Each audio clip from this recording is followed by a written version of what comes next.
Africa Content TV.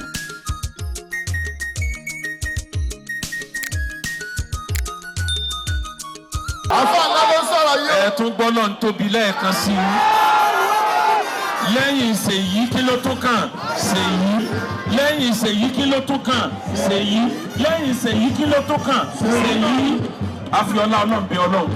Ìbò eléyìí tá a dojúkọ yìí, Ọlọ́run má dojú ti Gọ́fúnà Seyi Makinde. Má dojú ti PDP. Má dojú ti ìyá mi, sísá mi, Sẹ́nitọ̀ Mọ̀nsúrà Sùmánù.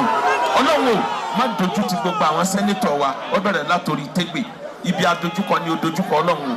Má kọ̀yìn sí wa Ọlọ́run. Àti ní ìfẹ́ aráàlú wà pẹ̀lú wa. Èrè Ọlọ́run ní kọ́ má kọ̀yìn sí wa. Ó sì dá mi lójú pé Ọlọ́run ò ní kọ̀yìn. Ìjọba tó bá wà ńbẹ̀ tí ìmọ́lẹ̀ bá wọ̀lú, ìmọ́lẹ̀ ti fẹ́nu, ó ní ìjọba tọ́lọ́run fẹ́. Ìjọba òkùnkùn lọ́lọ́run ò fẹ́. Seyi Makinde ti ṣe léyìí yóò tún ṣe mí. Ẹ wá bá mi wí wàlá haúlá wàlá kúwátà lẹ́ẹ̀mẹ́ta kó pariwo. Wàlá haúlá wàlá kúwátà. Wàlá haúlá wàlá kúwátà. Wàlá haúlá wàlá kúwátà. Ọkọ̀ ọ̀yà wí nǹkan. Ìyá ọmọ pé ọ̀rẹ́ ni wá láti rẹ̀. PDP àti àbáṣọ ọlọ́kọ̀ àwa àti Sheikh Akewugbagold àjàmọ́ ọlọ́kọ̀ tó jẹ́ àbáṣì àti di kankan náà. Ibi tá a kọjú sí Ọlọ́run kọjú sí. Ibi tá a kọ̀yìn sí Ọlọ́run ní dúró mbẹ́. Àbáṣọ ọlọ́kọ̀